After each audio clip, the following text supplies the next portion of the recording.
안녕하십니까. 오피니언 리더들이 보는 신문 Y타임스 뉴스의 주복일입니다. 오늘의 뉴스입니다. 미군 항공모함이 동해로 진입 중인데요. 이거 눈여겨봐야 됩니다. 어느 쪽으로 갈지, 위로 올라갈지 내려갈지. 오늘 바로 이 이야기를 하겠습니다. 미국 해군의 항공모함이죠. CVN-76 로널드 레이건 함이 지난 2일 날 오전 3시 44분 한국 시간입니다. 요코스카 항을 출발해가지고 일본 열도의 동쪽인 태평양을 통해서 북상한 다음에 스가루 해협을 통해서 6일 날 동해에 진입했습니다. 지금 지도에 그 항로가 보이시죠? 미군 항공모함이 동해로 진입한 것은 지난 2017년 11월 12일 이후에 처음입니다. 당시에는 북한의 도발 가능성이 고조되면서 우리 해군과 고강도 연합훈련을 실시하기 위해서 니미츠함, 그리고 루즈벨트함, 그리고 로널드 레이건 함까지 세 척이 모두 동해로 진입해가지고 대규모 무력 시위를 벌인 바 있죠. 물론 제주도에서 열린 관함식을 위해서 지난 2018년 10월 14일 우리 해역에 진입한 바는 있습니다만 이건 별개로 봐야 될 것입니다. 일본 요코스카가 모항인 칠함대 소속의 이 로널드 레이건 함은 전장이 330여 미터, 그 선폭이 40여 미터입니다. 갑판은 축구장 3개 넓이인 1800제곱미터 크기고요.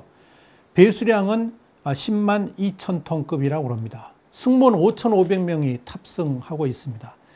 통상적으로 수포넷, 그러니까 FA-18 전투기하고 전자전기, 그러니까 EA-6B, 그리고 공중 조기 경보기 E-2C라고 그러죠. 그리고 헬리콥터 같은 70여 대의 공중 공격 자원이 탑재되어 가지고 떠다니는 군사기지로 불립니다. 로널드 레이건 함은 또한 이지스 순양함과 구축함 두세 척의 호위를 받습니다. 또 핵추진 공격 잠수함도 최소 한 척을 같이 데리고 다닙니다. 6일 동해로 진입한 이 로널드 레이건 함은 8일 현재 233도 각도로 시속 26.5노트, 시속으로는 한 50km 정도 됩니다. 그러니까 천천히 이 일본 홋카이도의 혼슈와 아오모리현 사이에 있는 스가루 해협을 통과해 가지고 항해를 하고 있습니다. 자, 뉴스 소개입니다. 이 뉴스 소개는 오늘의 이 뉴스에 대한 Y타임스의 견해를 설명해 드리는 코너입니다. 그래 안 해도 이 주일 미군의 움직임이 심상치 않은 상황에서 이 미 해군의 로널드 레이건 함까지 동해로 진입해 가지고 앞으로 항로가 어떻게 될지 귀추가 주목되고 있습니다. 물론 이 동해에 진입했다고 그래가지고 이것이 북한에 대한 공격이라든지 그렇게 확대 해석해서는 안 될 겁니다. 그러나 그 항로가 어떠한가는 앞으로의 미군의 전략이라든지 행보를 읽을 수 있다는 점에서 깊이 분석을 해봐야 됩니다. 특히 이 로널드 레이건 함이 통상적 코스인 대한해협을 통과하지 않고 북쪽의 스가루 해협을 통과한 배경도 눈여겨봐야 됩니다. 이건 한국 정부하고는 전혀 의견 교환이 없었다는 것을 의미하기 때문에 그렇습니다. 다시 말해서 이 대한해협을 통과하려면 당연히 한국 정부와 사전 협의를 해야지 정상입니다. 그런데 이 스가루 해협은 전혀 그럴 필요가 없죠. 이런 점에서 한국 정부하고 관계없이 작전을 펼치고 있다 보면 틀림없습니다. 그래 안 해도 우리 한국군하고는 합동군사훈련이 거의 시행되지도 않고요. 또 뭐 한다 그래도 한국 정부 요청으로 축소 시행되고 있죠. 근데 일본 자위대하고는 수시로 그것도 대규모로 자주 진행된다는 점에서 앞으로 북한과의 군사적 행동이 시행된다 할지라도 같은 패턴으로 전개될 가능성이 있다 하는 점에서 이 역시 주목을 해야 될 것입니다. 특히 지금의 문재인 정부가 한반도에 대한 미군의 전략 자산 전개 자체를 꺼낸다는 점에서 이 미군의 전략적 의도가 어떠한지 이번 이 로널드 레이건 함의 항적을 통해서도 분명히 엿볼 수 있지 않겠나 이렇게 보여집니다. 그렇다면 앞으로 이 로널드 레이건 함의 항로는 어떻게 될까요? 4가지 정도의 코스로 좀 정리를 해볼 수가 있습니다. 제일 먼저 A 코스입니다.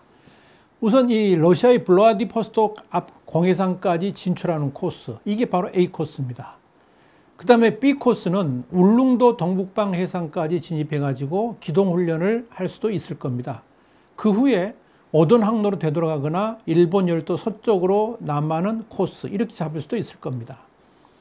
세 번째 C 코스는 일본 열도 서쪽을 끼고 계속 남하를 해가지고 대한해협의 일본 쪽을 통과한 다음에 동중국해로 가는 코스입니다. 네 번째 D 코스는 이 로널드 레이건함이 동해상에 잠시 얼굴 삐쭉 내밀었다가 다시 스가루 해협을 통해서 귀환하는 단순한 기동 훈련일 가능성도 있습니다. 이 종합해 보자면 A 코스, B 코스는 북한을 겨냥한 기동 훈련이거나 전술 훈련 차원에서 기동한 가능성이 높다. 이렇게 이제 설명을 해볼 수가 있죠. 만약에 C 코스라면 북한이 아닌 중국을 겨냥한 기동 훈련일 가능성이 있습니다. 이건 뭐냐면 지금 루스벨트함이 그동안 남중국 해역에서 기동하다가 잠시 미국 본토의 샌디에고로 귀환을 했습니다. 그렇기 때문에 거기는 지금 니미츠함만 있거든요. 그래서 이 자리를 대신하기 위해서 이 남쪽으로 내려가는 것일 수도 있습니다. 이렇게 추정해 볼 수 있습니다. 그런데 만약 그 목적이었다 그러면 구테어 스가루 해협을 거치지 않고 곧바로 남쪽으로 내려가지고 오키나와 서쪽을 통과해서 남중국해로 내려가는 것이 정상일 텐데 이 스가루 해협을 통과했다는 것은 그럴 가능성은 조금 낮아 보입니다. 만약에 그렇게 간다 할지라도 북한도 한번 경고를 하고 내려가는 그런 의미도 있겠죠. 그리고 마지막 D 코스라 그러면 그저 아주 간단한 기동 훈련 정도로 보면 될 겁니다. 이 어느 코스가 됐건 한국 정부하고는 완전 별개로 미군 단독 또는 자위대하고 협의하에 진행되는 훈련인 것만큼은 분명해 보입니다. 로널드 레이건함이 앞으로 어떤 항로로 움직일까 이게 참 굉장히 관심이 높아집니다. 왜냐하면 저희 와이타임스가 6일날 이걸 포착을 했는데 지금 오늘까지 기다렸습니다. 과연 어디로 갈까? 근데 아직까지도 지금 모르겠습니다. 계속 우리 와이타임스가 주시하면서 앞으로 이 로널드 레이건함의 움직임을 여러분께 전해드리겠습니다. 한편 지난 3일에는 미 공군의 E-3B 센츄리 공중조기경보 통제기가 일본 열도 요코현 상공에서 식별됐습니다. 오키나와 가데나 기지에 주둔하는 이 공중조기경보 통제기는 식별 당시에 방위가 200도 방향이었습니다. 이 공중조기경보기를 식별한 항로 추적 사이트를 그러니까 우리나라의 아침 이슬 블로그라든지 외국의 이런 사이트를 종합해 보니까요. 아마 동해에서 모종의 임무를 수행한 다음에 오키나와로 복귀 중에 이 ADS를 켠 것으로 추정이 됩니다. 그러니까 잠깐 보였던 것을 합치면 그렇다는 거죠. 5일에는 오산에 배치되어 있는 주한 미 공군의 고고도 정찰기 U2S 드래곤 레이디도 한반도 상공에서 정찰한 것으로 식별됐습니다. 그런데 이 특이한 것은 이 드래곤 레이디의 항적은 대외적으로 거의 통제가 됩니다. 알려지질 않는데 이번에 항적이 식별되었다는 거 아주 특이하게 받아들여지고 있습니다. 하여간 앞으로도 우리 와이타임스는 로널드 레이건함의 항적을 계속 추적하면서 어떻게 하고 있는지, 어떻게 가고 있는지, 그리고 이게 무슨 의미가 있는지 추적해서 또 분석 보도를 해드리도록 하겠습니다. 와이타임스 뉴스였습니다. 이어지는 뉴스 한 줄 평 꼭 보시기 바랍니다. 다음 시간에 더 핫한 뉴스로 여러분을 찾아뵙겠습니다. 감사합니다.